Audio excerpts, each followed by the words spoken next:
Welcome to Accelerate My Practice. So glad you could join me here today. Today I want to talk, or last week we spoke about goals and goal setting and getting fired up about them.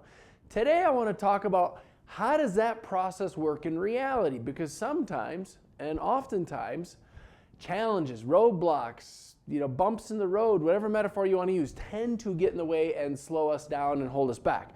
So I thought today, usually I tend to do this content in 3-4 months when you've hit those roadblocks, but I thought this year instead what I would do is tell you to anticipate them. And therefore perhaps you won't be as discouraged if you run into some of those. So I wanted to talk through some of that. To me it's so powerful and says so many things, whether it's looking at the amount of time lost in a month, the amount of time lost in a second, and the cost of that. All of you have probably heard me talk about Roger Bannister and how he was the first person to break the sub 4-minute mile.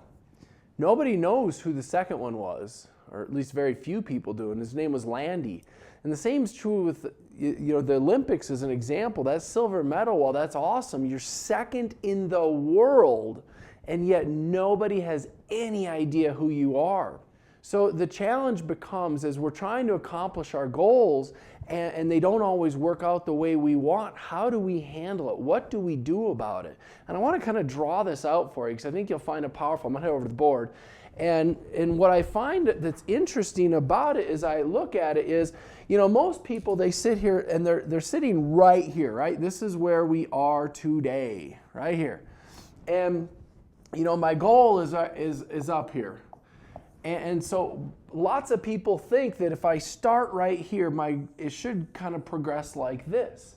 And the reality is that it never progresses like this. Sadly, it'd be really, really nice if it did, but it never, ever does. Instead, what tends to happen in a best case scenario is you go like this for a while, and then it levels off, and then you go like this, and then you go down, levels off, maybe you go down, then it goes up, and then it's just all over the place. And eventually you get there if you keep going. And that might be best case scenario, actually. The reality is it could really look like something like this. And eventually maybe you get there. So it's not a linear process. It's just all over the place. And what happens too often is, in the example I previously used, is if we have a step, if we have a step that goes down, we sometimes get discouraged, or even worse, if it goes down versus levels off or keeps going down, what do we tend to do? We tend to get so discouraged we stop. But more often than not, there's one step forward, 2 steps back, or maybe 1 step forward and then no steps, and it stagnates out and can stagnate out for extended periods of time, which is very, very discouraging. And then we have a tendency when that takes place to just, it's just not worth it. And that's where we did the content last week on you got to be really clear on what your why is, because if you're not really, really clear on what your why is, what tends to happen is we get so discouraged, we just quit.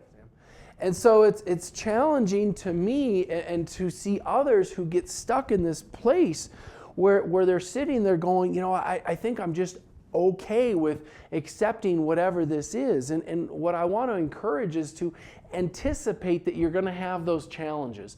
Anticipate and expect that there's going to be those bumps in the road. And if you know they're coming, then when they happen, it's easier to not get as discouraged. So as you're looking back at your goals that you wrote out from last week, I'm really hoping that you actually sat down and did this, that you sit down and you start anticipating where the bumps are going to be and write a plan for those bumps. Have a plan in place to where the minute the bump happens, you pull out the plan and you go, okay, that's it. This is what we're doing, no problem. It's pretty much like I expected it to be. And then you don't get as discouraged. And I think you'll find you'll be far, far more successful if you do. That being said, I'll sign off for the week. I look forward to seeing you next week, 8 o'clock Mountain, 10 o'clock on the East Coast. Until then, have a wonderful week. Thank you.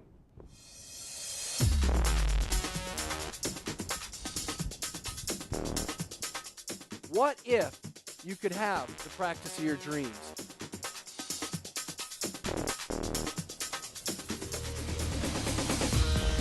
What's holding you back?